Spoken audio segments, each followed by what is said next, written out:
Γεια σας, είμαι ο Ισίδωρος Παραλαμάς και σήμερα έχουμε 28 Νοεμβρίου 2023, ημέρα Τρίτη. Ας δούμε μια στιγμή την κάρτα που έχω εδώ παρακάτω. Θα μιλήσουμε για τους ορισμούς και ως παράδειγμα θα επιχειρήσουμε να ορίσουμε την τεχνητή νοημοσύνη και τη δημοκρατία. Το νούμερο 1, λέμε εδώ στο νούμερο 1, ότι όλα τα προβλήματα των ανθρώπων πηγάζουν από την άγνοια, δηλαδή από την έλλειψη διαλεκτικής και οριστικής παιδείας. Το 2, το πρώτο μας μέλημα είναι να εξακριβώσουμε εάν ταυτίζεται το όνομα με την έννοια. Στο 3, διαλεκτική και οριστική παιδεία. Στο 4, ο Σωκράτης ορίζει τη διαλεκτική στο εδάφιο 390C, στον κρατήλο του Πλάτωνα. Το 5 και το 6 είναι ορισμοί, γι' αυτό έχουμε αστερίσκο. Διαλεκτική είναι να κάνουμε τις κατάλληλες ερωτήσεις και να δίνουμε τις κατάλληλες απαντήσεις με απότερο σκοπό την αποκάλυψη της αλήθειας σχετικά με το θέμα που εξετάζουμε. Οριστική είναι η περιγραφή ενιών με τέτοιο τρόπο ώστε μόνο μία έννοια, η πρώτη λέξη, να αντικατοπτρίζεται σε αυτή. Λέω η πρώτη λέξη γιατί όλοι οι ορισμοί αρχίζουν με την οριζόμενη έννοια και μετά με τη λέξη είναι. Παραδείγματος χάρη, δικαιοσύνη είναι, δημοκρατία είναι, διαλεκτική είναι. Η περιγραφή πρέπει να αντικατοπτρίζει μόνο μία έννοια για να είναι αποδεκτός ο ορισμός. Βέβαια, εάν αντικατοπτρίζει μόνο μία έννοια, αυτό δεν σημαίνει ότι είναι απαραίτητα και αποδεκτός. Θα τα δούμε, ελπίζω, στα επόμενα βίντεο. Το νούμερο 7, η οριστική, είναι ο ακρογωνιαίος λίθος της διαλεκτικής. Δηλαδή, ακρογωνιαίος λίθος είναι ένας λίθος σε ένα κτίσμα, σε ένα τοίχο, σε ένα δωμάτιο, ο οποίος είναι σε τέτοια θέση που υποτίθεται ότι όταν τον αφαιρέσουμε θα καταρρεύσει το οικοδόμημα. Είναι δηλαδή πάρα πολύ σπουδαία η διαλεκτική για να μπορούμε να κάνουμε τη διαλεκτική να σταθεί, έτσι. Και στο 8, η διαλεκτική δεν είναι δόγμα, δηλαδή δεν μας λέει τι να σκεπτόμαστε, αλλά μας λέει πώς να σκεπτόμαστε, ώστε να καταλήγουμε σε σωστά συμπεράσματα και να παίρνουμε τις σωστές αποφάσεις. Ωραία. Γιατί είναι σπουδαίο να ορίσουμε? Αν το σκεφτούμε λίγο, θα δούμε ότι όλα τα ανθρώπινα προβλήματα πηγάζουν από την άγνοια. Και ο λόγος που έχουμε άγνοια είναι διότι δεν έχουμε διαλεκτική και οριστική παιδεία. Τι σημαίνει διαλεκτική και οριστική? Η λέξη διαλεκτική προέρχεται από το ρήμα διαλέγομαι, που σημαίνει επικοινωνώ ή συζητώ, και η λέξη οριστική προέρχεται από το ρήμα ορίζω, το οποίο παίρνει δασία, γι' αυτό και στις ευρωπαϊκές γλώσσες η λέξη οριστική αρχίζει με H, horistics. Την οριστική την ξέρουμε από τη γραμματική, οριστική έγκληση. Όμως το αρχαίγωνο, το πρώτο νόημα της λέξης οριστική, ορίζω, είναι το καλύτερο παράγωγο, είναι ο ορίζοντας, το οποίο είναι το οπτικό μας πεδίο. Όταν περιφράσουμε ένα οικόπεδο, το ορίζουμε το οικόπεδο.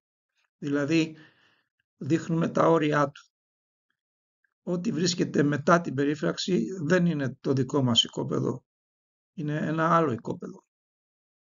Κατά αυτόν τον τρόπο χρησιμοποιούμε τη λέξη οριστική για τους ορισμούς. Είναι μια έννοια της λέξης οριστική που την έχουμε παραμελήσει, δεν την έχουμε σκεφτεί. Στην ουσία όμως αυτό σημαίνει οριστική. Δηλαδή έχουμε τον ορισμό στο 6, εδώ στον πίνακα, είναι η περιγραφή ενιών με τέτοιο τρόπο ώστε μόνο μία έννοια, η πρώτη λέξη, να αντικατοπτρίζεται σε αυτήν. Πριν επιχειρήσουμε να ορίσουμε την τεχνητή νοημοσύνη ως παράδειγμα, ας μιλήσουμε λίγο για το τι πρέπει να κάνουμε πριν. Ποιο πρέπει να είναι το πρώτο βήμα πριν ορίσουμε. Το πρώτο βήμα είναι να εξακριβώσουμε εάν ταυτίζεται το όνομα με την έννοια. Αυτό είναι λίγο δύσκολο να το καταλάβουμε, διότι είναι λίγο, να το πω, πονηρό και περνάει η πλήση εγκεφάλου χωρίς να το καταλάβουμε. Για να προσπαθήσω να το εξηγήσω. Ας πούμε ότι γνωρίζουμε κάποιον που ονομάζεται Δημήτρης, αλλά εγώ τον φωνάζω Σταμάτη. Το όνομα είναι Σταμάτης, αυτό το όνομα χρησιμοποιώ για να το φωνάξω. Όμως δεν ταυτίζεται με το πρόσωπο που ονομάζεται Δημήτρης. Λοιπόν, δεν έχει σημασία τι ονομάζω κάτι, δεν έχει και τόσο μεγάλη σημασία. Σημασία έχει αν το όνομα το οποίο χρησιμοποιώ για να ονομάσω κάτι ταυτίζεται με την έννοια η οποία βρίσκεται πίσω από αυτό που ονομάζω. Ένα άλλο παράδειγμα είναι η δικαιοσύνη. Τις περισσότερες φορές ταυτίζουμε τη δικαιοσύνη με την τιμωρία.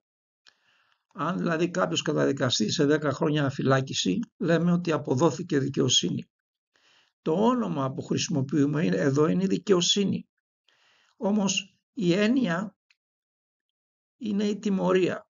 Χρησιμοποιούμε άλλο όνομα για να αντικατοπτρίσουμε άλλη έννοια. Δηλαδή η δικαιοσύνη και η τιμωρία δεν είναι το ίδιο πράγμα, αλλά για να παραπλανήσουμε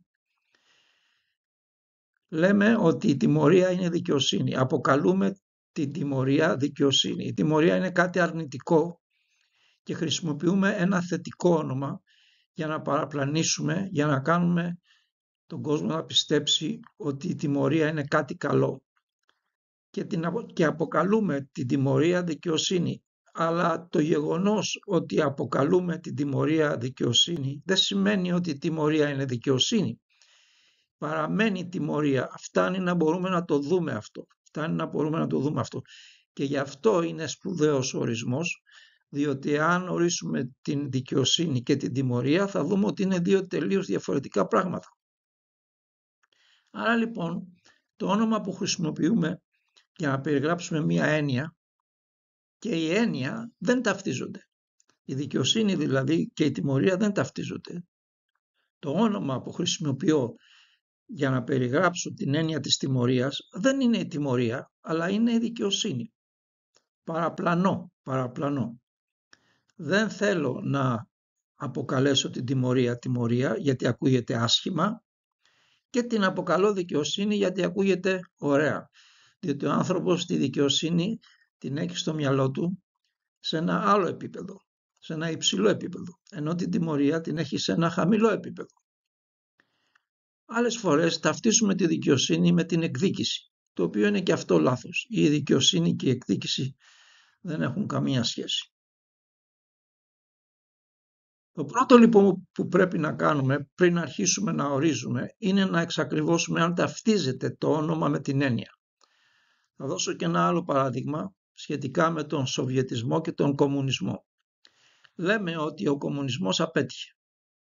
Τι έχουμε όμως στο μυαλό μας όταν το λέμε αυτό? Φυσικά έχουμε τη Σοβιετική Ένωση και τα κράτη δορυφόρους όπως η Ρουμανία, η Βουλγαρία, η Πολωνία κτλ. Το ερώτημα είναι, εφαρμόστηκε ο κομμουνισμός στη Σοβιετική Ένωση? Δηλαδή το σύστημα της Σοβιετικής Ένωσης ήταν κομμουνισμός, το πολιτικό σύστημα. Για να δούμε αν ήταν κομμουνισμός θα πρέπει να ορίσουμε τον κομμουνισμό. Ας τον ορίσουμε λοιπόν. Κομμουνισμός είναι η ίση πρόσβαση όλων των πολιτών στους οικονομικούς πόρους της πολιτικής οντότητας όπου ζουν.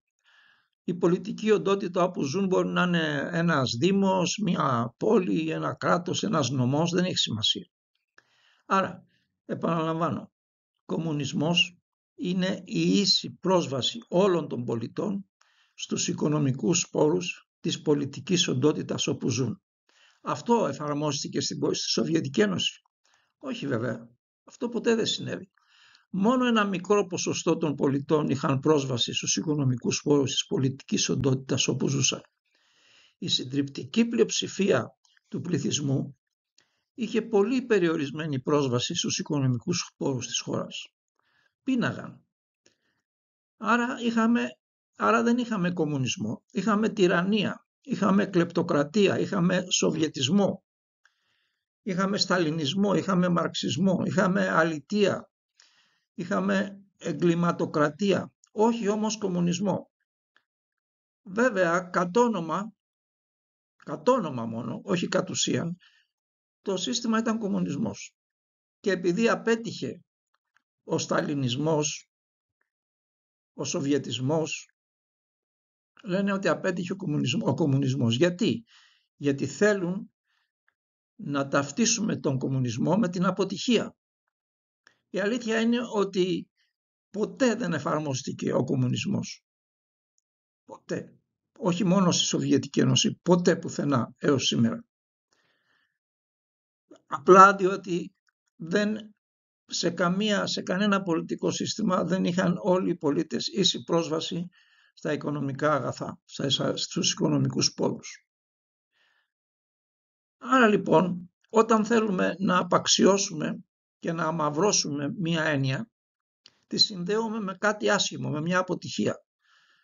Συνδέσαμε εδώ το Σοβιετισμό, το Μαρξισμό, το Σταλινισμό, την αλητεία δηλαδή, τη συνδέσαμε με τη λέξη κομμουνισμός. Έτσι λοιπόν, όποιος σήμερα ακούει κομμουνισμό, του σηκώνει τη τρίχα. Διότι δεν καταλαβαίνει ότι έχει πέσει θύμα πλύσης εγκεφάλου και ότι αυτό που ίσχυε και αυτό που εφαρμόστηκε στη Σοβιετική Ένωση δεν ήταν κομμουνισμός, αλλά απλώς χρησιμοποιούσαν το όνομα κομμουνισμός, διότι τότε υποτίθεται ότι ήταν ένα καλό σύστημα και για να αισθάνεται ο μέσος πολίτης ικανοποιημένος, λέγανε ότι εδώ εφαρμόζουμε τον κομμουνισμό. Αλλά όμως ποτέ δεν εφαρμόστηκε ο κομμουνισμός. Επειδή όμως δεν ξέρουμε να ορίζουμε και δεν ξέρουμε να ξεχωρίζουμε τις έννοιες, δεν καταλάβαμε ότι το όνομα δεν ταυτιζόταν με την έννοια. Ενώ το όνομα που χρησιμοποιούσαμε ήταν ο κομμουνισμός, η έννοια, δηλαδή η πραγματικότητα, η de facto Σοβιετική Ένωση δεν ήταν κομμουνισμός, ήταν τυραννία και όλα τα υπόλοιπα που είπα πριν. Άρα είναι πάρα πολύ σπουδαίο να μην θεωρούμε δεδομένο ότι το όνομα ταυτίζεται με την έννοια, αλλά να το εξετάζουμε εξονυχιστικά πρώτα και μετά να αρχίσουμε να ορίζουμε την έννοια. Ας επιχειρήσουμε να ορίσουμε την τεχνητή νοημοσύνη. Το πρώτο βήμα είναι να εξετάσουμε αν το όνομα ταιριάζει με την έννοια. Είναι εύκολο να δούμε ότι το όνομα είναι τεχνητή νοημοσύνη. Χρησιμοποιούμε αυτό το όνομα, τεχνητή νοημοσύνη. Όμως ποια είναι η έννοια που υποτίθεται ότι αντικατοπτρίζει αυτό το όνομα? Η επικρατούσα έννοια είναι ότι η τεχνητή νοημοσύνη μπορεί να υποκαταστήσει την ανθρώπινη νοημοσύνη. Ταιριάζει λοιπόν το όνομα με την έννοια? Όχι βέβαια, προσπαθούν πάλι να αποπροσανατολίσουν και να παραπλανήσουν. Τεχνητός, η λέξη τεχνητός, τεχνητή, σημαίνει απομίμηση. Άρα η τεχνητή νοημοσύνη είναι απομίμηση της ανθρώπινης νοημοσύνης. Ως απομίμηση δεν μπορεί ποτέ να είναι ανθρώπινη νοημοσύνη. Θα είναι οπωσδήποτε κάτι που θα έχει κάποια λίγα γνωρίσματα της ανθρώπινης νοημοσύνης, όμως θα υστερεί ουσιαστικά της ανθρώπινης νοημοσύνης. Άρα λοιπόν, ο όρος τεχνητή νοημοσύνη, εάν τον εκλάβουμε όπως πρέπει, ναι, ταυτίζεται με την έννοια, διότι μας λέει καθαρά ότι είναι μια απομίμηση της ανθρώπινης νοημοσύνης και το δεχόμαστε. Είναι μια απομίμηση, ως απομίμηση. Άσχετα που ο τρόπος που πλασάρεται είναι ότι μπορεί να υποκαταστήσει την ανθρώπινη νοημοσύνη. Ποτέ δεν μπορεί. Ποτέ. Μπορεί να μας παραπλανήσουν, ναι.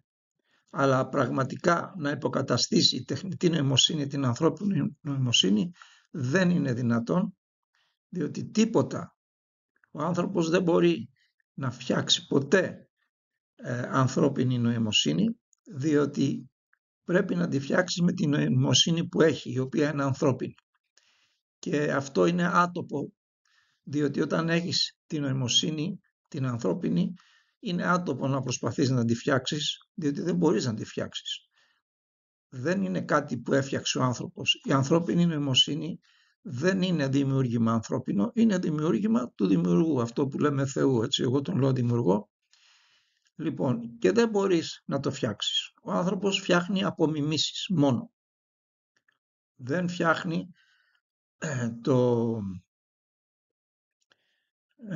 το αυθεντικό. Ποτέ. Φτιάχνει μόνο απομιμήσεις. Τώρα, φυσικά η απομίμηση δεν σημαίνει ότι είναι άχρηστη. Υπάρχουν η απομίμηση με πολλές φορές αποσκοπεί σε κάτι θεμιτό, όπως παραδείγματος χάρη μια τεχνητή καρδιά. Αλλά πολλές φορές αποσκοπεί και στο να παραπλανήσει και να εξαπατήσει. Εντάξει. Άρα λοιπόν, όταν θα προσπαθήσουμε να ορίσουμε την τεχνητή νοημοσύνη, στον ορισμό πρέπει να αντικατοπτρίζεται η σύγκρουση μεταξύ του ονόματος και της έννοιας. Αυτή η προσπάθεια δηλαδή παραπλάνησης, ώστε να είμαστε ενήμεροι και για τα πιθανά ωφέλη, αλλά και για τις πιθανές αρνητικές επιπτώσεις που μπορεί να προκαλέσει η τεχνητή νοημοσύνη. Σε αυτό το βίντεο δεν θα προχωρήσουμε σε ορισμό, απλά θέλω να τονίσω πόσο σπουδαίο είναι πριν αρχίσουμε να ορίζουμε, να εξακριβώσουμε εάν το όνομα που χρησιμοποιούμε για να περιγράψουμε μία έννοια αντιστοιχεί στην έννοια αυτή ή προσπαθεί να παραπλανήσει. Ας προχωρήσουμε και σε ένα άλλο παράδειγμα, στη δημοκρατία. Το όνομα είναι η δημοκρατία. Ποια είναι η επικρατούσα έννοια που υποτίθεται ότι αντικατοπτρίζει η λέξη δημοκρατία? Η ανάθεση σπουδαίων προσωπικών μας υποθέσεων, όπως η άσκηση εξουσίας, η υγεία, η οικονομία, η παιδεία, η δικαιοσύνη, η ασφάλεια, η εργασία κλπ. Σε άγνωστα άτομα μέσω ψήφου. Αυτό δεν θεωρεί δημοκρατία? Έχουμε καταντήσει να ταυτίζουμε την ψήφο ή το δικαίωμα ψήφου με τη δημοκρατία. Ενώ θα δούμε σε άλλα βίντεο ότι αυτό είναι λάθος. Στην πραγματική δημοκρατία η ψήφος δεν υπάρχει, απλούστατα διότι ο ίδιος ο πολίτης ασκεί κυλιόμενα εξουσία σε προσωπικό επίπεδο. Άρα τι να ψηφίσει αφού ο ίδιος ασκεί εξουσία? Όταν αναθέτουμε τα πιο σπουδαία ζητήματα, τα προσωπικά μας, όπως είναι η άσκηση εξουσίας, η υγεία, η οικονομία, η παιδεία, η δικαιοσύνη, η ασφάλεια, η εργασία κτλ. Σε άγνωστα άτομα, γνωρίζουμε μόνο το όνομά τους, τίποτα άλλο, και γνωρίζουμε ότι είναι και διεφθαρμένοι. Διότι η μόνιμη εξουσία και η δημοκρατία δεν συνάδουν. Όταν έχουμε μόνιμη εξουσία, σίγουρα προκύπτει γρήγορα κατάχρηση εξουσίας. Και η κατάχρηση εξουσίας ξέρουμε ότι οδηγεί στη διαφθορά. Έχει λαμογιοποιηθεί η Ελλάδα και πολλά άλλα κράτη. Ζούμε σε ένα κράτος γεμάτο λαμόγια. Αυτή είναι η Ελλάδα και όχι μόνο η Ελλάδα, έτσι. Άρα λοιπόν η δημοκρατία δεν ταιριάζει καθόλου με την έννοια που υποτίθεται ότι περιγράφει.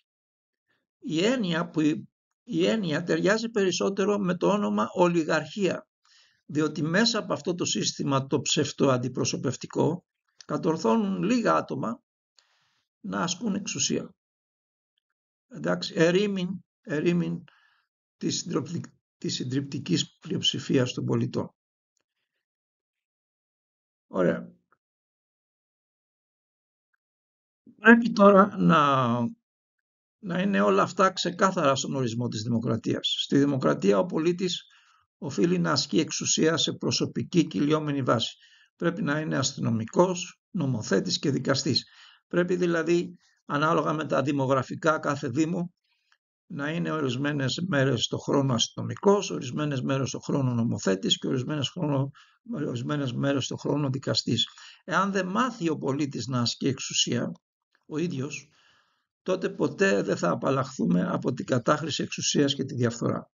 Ποτέ. Ο μόνος τρόπος για να απαλλαχθούμε είναι να ασκούμε εμείς η ίδια εξουσία σε κυλιόμενη βάση, και αυτό βέβαια απαιτεί χρόνο και απαιτεί και πείρα. Οπότε τα πρώτα χρόνια, όταν αυτό αρχίσει να εφαρμόζεται, άλλοι δήμοι θα ευημερούν διότι τα άτομα θα είναι σωστά και άλλοι δήμοι θα υποφέρουν διότι τα άτομα θα είναι λάθος. Αυτό λοιπόν είναι το πρώτο βήμα. Όταν καταλήξουμε ότι το όνομα που χρησιμοποιούμε για να αναφερθούμε σε μία έννοια ταιριάζει με την έννοια, τότε αρχίζουμε και ορίζουμε αναλόγως, και όταν δούμε ότι δεν ταιριάζει, πάλι αρχίζουμε και ορίζουμε αναλόγως. Πρέπει δηλαδή να εκθέσουμε και να ξεσκεπάσουμε όλες τις προσπάθειες παραπλάνησης και πλύσης εγκεφάλου. Σε πρώτη φάση αυτό ήθελα να πω. Δεν ξέρω κατά πόσο κατάφερα να πείσω ότι είναι πάρα πολύ σπουδαίο να μπορεί κάποιος να ορίζει, διότι ο ορισμός λειτουργεί ως λογικό φίλτρο και είναι πάρα πολύ δύσκολο να μας παραπλανήσει κάποιος όταν ξέρουμε να ορίζουμε. Αυτή την μεθοδολογία την εισήγαγε ο Σωκράτης σε όλα τα έργα του Πλάτωνα, το βλέπουμε. Αν θέλει κάποιος να μάθει, παίρνει βέβαια λίγο χρόνο, όχι λίγο, αρκετό χρόνο να μάθει πώς να ορίζει, μπορεί να αρχίσει με την πολιτεία του Πλάτωνα να διαβάσει και να αρχίσει να καταλαβαίνει σιγά σιγά τι γίνεται. Ωραία λοιπόν, θα τα ξαναπούμε, γεια σας.